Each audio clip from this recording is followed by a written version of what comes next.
¿Qué tal, amigos hondureños? ¿Cómo están ustedes? Bueno, mi nombre es Andrés Guevara, @AndrésFGuevaraB en Twitter. Soy abogado, soy comunicador social y como podrán ver por mi acento y entre otras cosas, pues soy venezolano. Y tengo que agradecer pues a mi amigo Jorge Colindres y a la gente de Leutera por la posibilidad de estar aquí presente con ustedes y bueno, estar presente entre comillas, ¿no?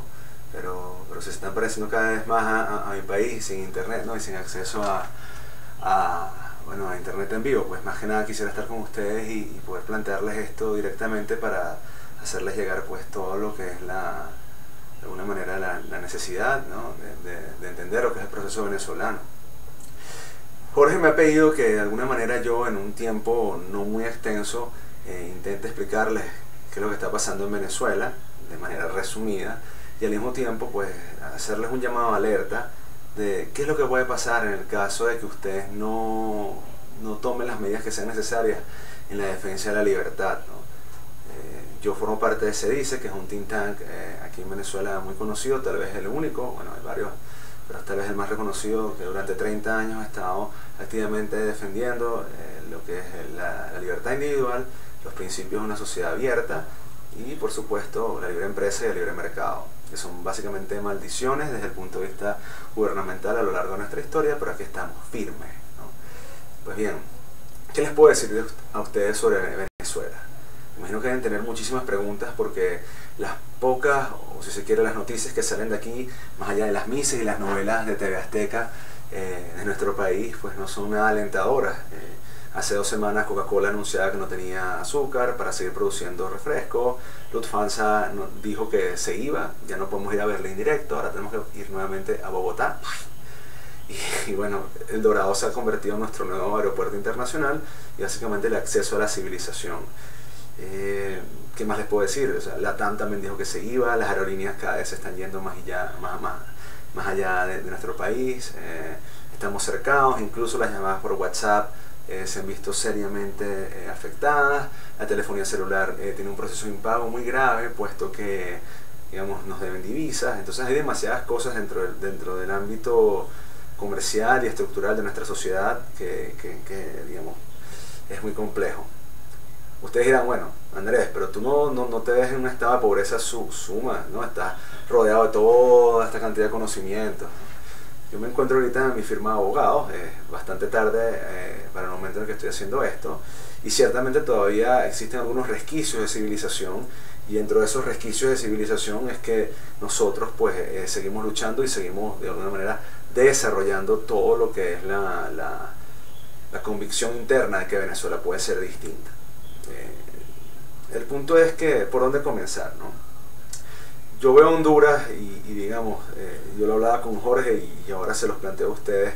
Y Honduras, aunque ustedes no lo crean, tiene un caldo de cultivo muy semejante a la historia que tiene Venezuela y digamos, las circunstancias potenciales para poder llegar al estadio en el cual Venezuela se encuentra en estos momentos. ¿Qué pasó en Venezuela y cómo resumirlo, ¿no?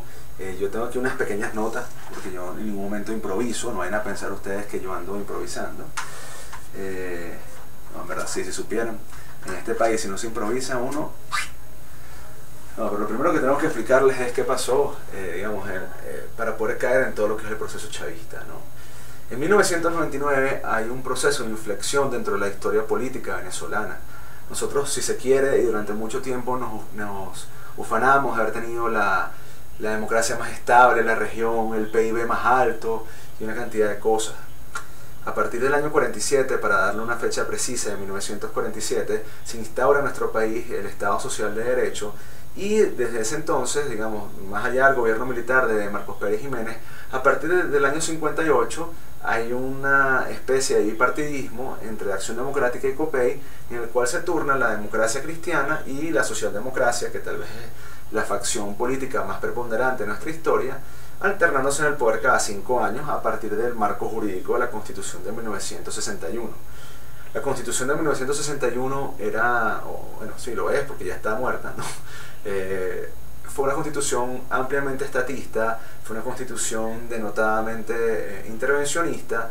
Sin embargo, en los primeros años de su historia sí pudo percibirse un crecimiento económico en nuestro país, sí se pudo de alguna manera constatar el hecho de que el Estado venezolano, a pesar de que tenía un gran poder de intervención, tú podías atestiguar a través de gráficas y de crecimiento macroeconómico que efectivamente estabas paliando la pobreza, tenías una política monetaria relativamente disciplinada, el bolívar no tenía una inflación, digamos, que saltara digamos, más allá de lo que estamos viviendo hoy día. Y sin embargo, el país iba, digamos, socialdemócrata y ahí vamos, y básicamente íbamos por allí hasta que un buen día, en la década del 70, al presidente Carlos Andrés Pérez, y todo esto se lo estoy resumiendo porque básicamente no tengo mucho tiempo, a mediados de la década del 70 toma una decisión que es fatídica para mí en la historia venezolana, que es la nacionalización del petróleo. Una vez que se nacionaliza el petróleo, tú empiezas a ver los indicadores macroeconómicos venezolanos y el Estado crece así como una levadura a una megatorta, y básicamente es como si tú tuvieras una musculoca así llena de esteroides, ¿sabes? Entonces le revienta la camisa tipo Hulk. Bueno, sucede exactamente lo mismo con el Estado venezolano. Por una parte te das cuenta que ya no, el clientelismo aumenta, la corrupción se incrementa, la capacidad de contraloría sobre el Estado se va de vista, o sea, nadie le para a lo que está sucediendo dentro del Estado. De alguna manera todo empieza a desarrollarse a través de un mega asistencialismo y curiosamente las cifras de la pobreza, las cifras de crecimiento económico empiezan a estancarse. Nosotros para el año 1970, y esto siempre lo comparo en el caso chileno, mientras Chile tenía alrededor de un PIB cercano a, yo creo que era el más pobre de toda la región, Venezuela creo que lo duplicaba. En la década del 70, nosotros pasamos en la década de 1990 a tener alrededor de 7.000 dólares menos de ingreso per cápita anual frente a lo que es el PIB de Chile. Entonces, ahora no tengo las cifras y no quiero tampoco pecar digamos, de preciosista, pero háganse la idea de que nosotros tenemos un país que relativamente tiene un ingreso muy determinado, grande, y Chile era el país más pobre de la región. ¿Qué pasa? El Estado crece, nadie lo corta, es como una maleza que, ¿sabes? Se vuelve una selva así, guerrilla colombiana, ¿no? Y digamos, nadie lo para. Y lamentablemente eso trae consigo una serie de disparidades, ¿no? La sociedad se hace mucho más desigual, la gente empieza a percibir como la clase política de alguna manera no atiende los problemas que son claves para el país, y de alguna manera, pues, ¿qué se puede hacer? O sea, lamentablemente nos vamos perdiendo. Entonces, ese exceso, ese control en la economía, esa cultura que totalmente niega la propiedad privada. Venezuela tuvo suspendidas sus garantías económicas de facto no, a través de medidas judiciales hasta el año 1989. Básicamente ese desconocimiento de la propiedad privada, el negarse a tener una apertura económica, a reconocer el mercado como instrumento de interacción humana, trae o va desarrollando un caldo de cultivo a través del cual, lamentablemente, ¡boom!, llega a los 90 y la gente apoya a Hugo Chávez, que básicamente encarna todos los valores de la rancia izquierda, del rancio socialismo, en el cual definitivamente, bueno, se une lo peor de todo el planeta. Eso es así como si tú tuvieras un cóctel, haces y entonces y todo se conjuga, digamos, una especie de Robin Hood marxista, y digamos el amplio resentimiento y el agotamiento del sistema, se une todo a la vez y bueno, sale lo que sale. Por supuesto, Chávez tiene la habilidad de subvertir el valor democrático, ganar las elecciones, producto del agotamiento interno de la propia clase política venezolana, que es incapaz de dar una oferta moderna, porque incluso todos los intentos de modernización de la clase política venezolana fueron totalmente torpedeados por la élite intelectual, que no cree en el libre mercado, no cree aún todavía en el libre mercado, sigue creyendo en los controles, y provee esta solución milenarista que lamentablemente hace que el sistema colapse. Es importante entonces que ustedes, en el caso de Honduras, se planteen, cuando ustedes vean señales alerta tales como antipolítica, desasosiego, fastidio y colapso del sistema, hasta qué punto conviene que eso se mantenga, y hasta qué punto ustedes no deben ingresar a la lucha activa dentro del sistema democrático. Es importantísimo que cuando ustedes vean que hay síndromes de agotamiento, no se queden simplemente en la retórica de, bueno, ya, qué fastidio, ¿sabes? Vamos a tirar la toalla y mira, ¿qué hacemos? Chávez y los socialistas se aprovecharon de eso para tomar el sistema, hacer un takeover del sistema y básicamente destruirlo. Entonces, ¿qué pasó? Hubo una exacerbación de la democracia. El marxismo y el socialismo fue muy hábil.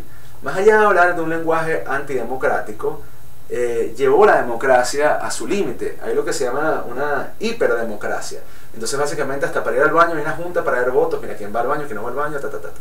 Entonces, Venezuela, con la nueva constitución de 1999, que por cierto lleva un informe detallado en la Fundación para el Avance de la Libertad, una fundación española a la cual formo parte, que se llama el Informe Guevara y que los invito a leer, adopta la constitución de 1999 y de alguna manera logra subvertir la democracia representativa, el Estado de Derecho, que ya tenía digamos, estaba bastante mancillado si se quiere, lo termina de reventar y establece un sistema de planificación central de la vida humana.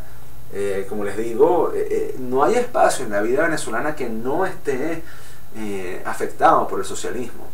Es totalmente cierto lo que ustedes ven en las noticias de gente haciendo colas en saqueos, no se consiguen medicinas, la ropa que yo llevo puesta tendrá 3 años, lo que pasa es que yo soy una persona extremadamente conservadora y eso, una mezcla de yoga y digamos abstención de uso de alguna manera, pues te permite a ti tener todavía las cosas bien conservadas, pero ciertamente nuestro poder adquisitivo está por el suelo, no conseguimos comida y bueno, digamos, eso de alguna manera sí nos ha afectado a la vida en general. O sea, quien les diga lo contrario miente, ¿no? El tema es cómo nosotros desde acá seguimos defendiendo la convicción de que las cosas pueden ser distintas y en eso estamos, pues, ¿no? Desde CEDICE estamos enfocados totalmente a la proyección de un país distinto. Pero indudablemente es así. No solamente es la planificación, digamos, de las misiones sociales, de la ayuda al pobre, de, digamos, la estatización de las universidades, la estatización de los hidrocarburos, los commodities más importantes del país, sino que simplemente la vida humana en Venezuela, bajo todos sus ámbitos, bajo todo su entorno, no ha hecho sino enfocarse única y exclusivamente en el dominio del Estado, lo cual evidentemente lleva a temas mucho más delicados que la simple política económica, porque la política pues está totalmente ligada a la economía y eso lo saben ustedes muy bien. ¿Y qué es lo que hemos observado nosotros en Venezuela en estos momentos? Que básicamente tu independencia política está totalmente subyugada y definitivamente está destruida. Entonces es algo muy delicado, es algo que lamentablemente no se ha podido corregir y es sumamente preocupante, ¿no? Entonces eso por una parte. Yo les diría que además de eso tienen que tomar en cuenta ¿qué les puedo decir sobre Venezuela? O sea, yo creo que nosotros, yo lo decía un poco en broma, pero nosotros estamos cerca de una crisis humanitaria. Yo considero que el país tiene 2 posibles escenarios, ¿no? O se embarca una transición, que yo la veo poco probable en el escenario actual, hacia un rumbo democrático medianamente estable, donde impere la cordura, o lamentablemente nosotros nos vamos a dirigir hacia una crisis humanitaria, ¿no? Una crisis humanitaria en el sentido de lo que eso implica desde el punto de vista del derecho internacional. ¿Qué implica esto? Bueno, refugiados, implica a su vez temas de asilo, implica a su vez escasez de medicamentos, implica a su vez escasez en todos los ámbitos de bienes y servicios, mortandad, y una cosa que tal vez a menudo se deja de lado por lo incómodo que es el tema, pero es la violación de derechos humanos. O sea, el hecho de que no haya proceso debido, no haya derecho a la defensa, las sentencias y todo lo que es, digamos, de alguna manera la decisión desde el punto de vista del día a día de los tribunales, pues también es algo que no está siendo totalmente tomado en cuenta. En fin, hay numerosas, es un tema tan delicado, pero hay numerosas denuncias y gente que ciertamente por el hecho de expresar sus derechos civiles y políticos está siendo mancillada, está siendo maltratada, y hay numerosas organizaciones de derechos humanos que están pues de alguna manera defendiendo y llevando eso a instancias internacionales.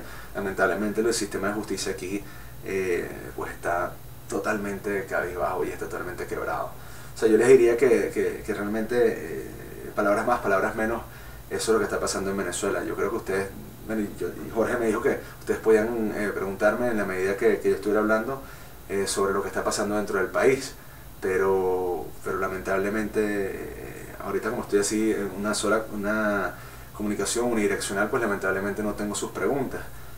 Creo que me encantaría escucharlos para saber si tengo la capacidad de respuesta. Le diría, ¿cuáles son los principales controles que nos han afectado? Tenemos control de precios, ¿ok? Básicamente todas las ganancias están reguladas de los bienes y servicios. Toda la cadena de economía está totalmente tomada por el Estado.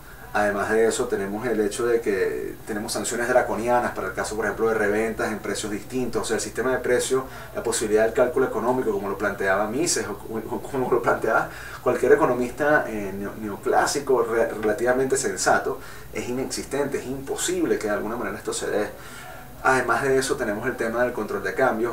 Tú no puedes transformar o, digamos, transformar bolívares por moneda extranjera de manera libre sin autorización del Banco Central, lo cual ha traído un monopolio brutal de empobrecimiento para el ser humano. La inversión extranjera no puede remitir sus dividendos. Además de eso, tienes una cantidad de, digamos, la verdad es que no sé qué les puedo decir. Mi mensaje, yo creo, y tampoco quiero extenderme porque no hay nada más fastidioso que ver un video de una persona hablando así, sería, por una parte, el hecho de que no alimenten la cultura económica estatista. Eso es totalmente destructivo.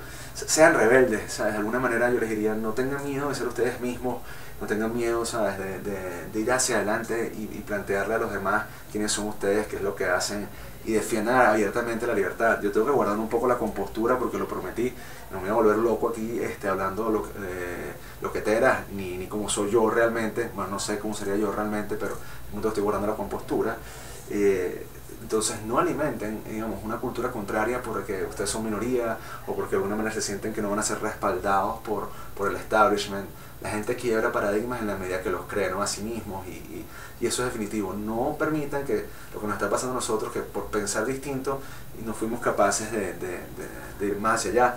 Yo ahora soy un advocate y una persona que está completamente determinada a impedir que dentro del continente se establezcan sistemas parecidos al venezolano en otros países. Porque es extremadamente doloroso ver cómo estás solo, ver cómo tu familia se divide, ver cómo hay niños en tu país que mueren de hambre porque no consiguen un acetaminofén, un antipirético, una simple gasa. Eso está pasando en Venezuela. Da dolor ver cómo hay gente que está comiendo en la basura y digamos, no sé, comiendo mango. O sea, y la época del libro de la selva y de Mowgli fue superada para que nosotros tengamos que estar en este estado de premodernidad. No se dejen guiar por el sentimiento de la antipolítica, participen activamente y usen todas las redes sociales que puedan, Twitter, Instagram, Facebook, los periódicos, que todavía en Venezuela ya no hay periódicos libres, hay uno o dos, pero está, digamos, olvídenlo. Hay medios digitales y el Twitter es nuestra comunidad más activa. Entonces les diría que digamos, de alguna manera involúcrense activamente en la política y no dejen que la política, digamos, los consuma en el medio del sopor y de la desesperanza, ¿no? Y ya a veces uno ve que no quieren participar porque hay desinterés. No, háganlo y vayan de frente. Yo creo que Estudiantes por la Libertad tiene ese commitment y es importantísimo estar profundamente activos dentro de la sociedad para que ustedes sean una voz, sean una llama, digamos, de esperanza y sobre todo llamado a atención, ¿no?